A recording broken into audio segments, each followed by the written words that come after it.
Dharasana Sathyagraha. After the successful completion of the Salt Satyagraha, Gandhi himself had avoided further active involvement, though stayed in close contact with the developments throughout India. He had created a temporary ashram near Dandi, from where Gandhi had urged his women followers in Bombay to picket liquor shops and foreign cloth. He had urged a bonfire should be made of foreign cloth, schools and colleges should become empty. Gandhi had decided to raid the Dharasana salt works in Gujarat, 40 kilometers south of Dandi. He wrote to Lord Irwin detailing his plans. Around midnight of 4th May 1930, Gandhi was arrested by the Raj under a 1827 regulation calling for jailing of people engaged in unlawful activities and held without trial near Pune, present-day Pune. The Indian National Congress had decided to continue the march. Many of the Congress leaders, including Mr. Nehru and Mr. Patel, were arrested before the planned day. The Dharasana march went ahead as planned with Abbas Tyabji, a 17-year-old retired judge, with Gandhi's wife Kasturiba at his side. Both were arrested before reaching Dharasana and sentenced to 3 months in prison. After their arrests, the peaceful agitation continued under the leadership of Sarojini Naidu and Maulana Abul Kalam Azad. Hundreds of Indian National Congress volunteers started marching towards Dharasana. Hundreds were arrested and their plans to raid the salt pan was thwarted. Sarojini was aware that violence against the Satyagrahis was a definite threat and had cautioned them not to use violence whatever the provocation. On May 21st, Satyagrahis had tried to pull the barbed wire fencing but were beaten back brutally by the police. American journalist Webb Miller was an eyewitness to the beating of Satyagrahis with steel-tipped lathis.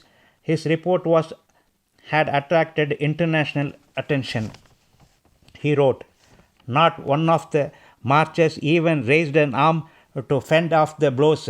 They went down like 10 pins. From where I stood, I heard the sickening whacks of the clubs on unprotected skulls. The waiting crowd of watchers groaned and sucked in their breaths in sympathetic pain at every blow. Those struck down fell sprawling, unconscious or writhing in pain, with fractured skulls or broken shoulders. In 2 or 3 minutes, the ground was quilted with bodies. Great patches of blood widened on their white cloths. The survivors, without breaking ranks, silently and doggedly marched on until struck down. When every one of the first column was struck down, stretcher bearers rushed up, unmolested by the police, carried off the injured to a thatched hut that had been arranged as a temporary hospital. There were not enough stretchers bearers to carry off the wounded. I saw 18 injured carried off simultaneously, while 42 still lay bleeding on the ground awaiting stretcher bearers. The blankets were used as stretchers were sodden with blood. At times the spectacle of unresisting men being methodically bashed into a bloody pulp sickened me so much I had to turn away. I felt an indefinable sense of helplessness, rage, loathing almost as much against the men who were submitting unresistingly to being beaten as against the police building the clubs. Besides, bodies toppled over in threes and fours, bleeding from great gashes on their scalps. Group after group walked forwards, sat down and submitted to being beaten into insensibility without resisting an arm to fend off the blows. Finally, the police became enraged by the non-resistance. They commenced savagely kicking the seated men in the abdomen and testicles. The injured men writhed and squealed in agony, which seemed to inflame the fury of the police. The police then began dragging the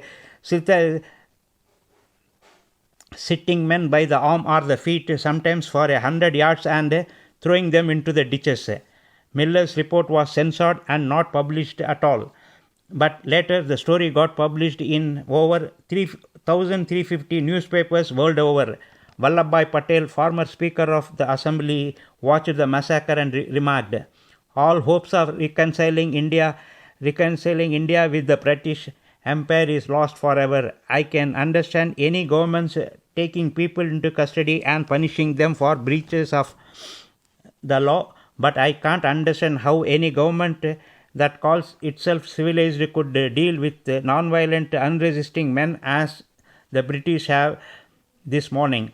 Whatever may be the outcome of Salt Satyagraha and Dharasana March and the British brutality, one thing became crystal clear.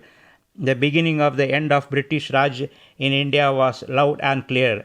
The whole world understood the barbaric brutality of the British. The days of Indians reconciling with British barbaric ways were over.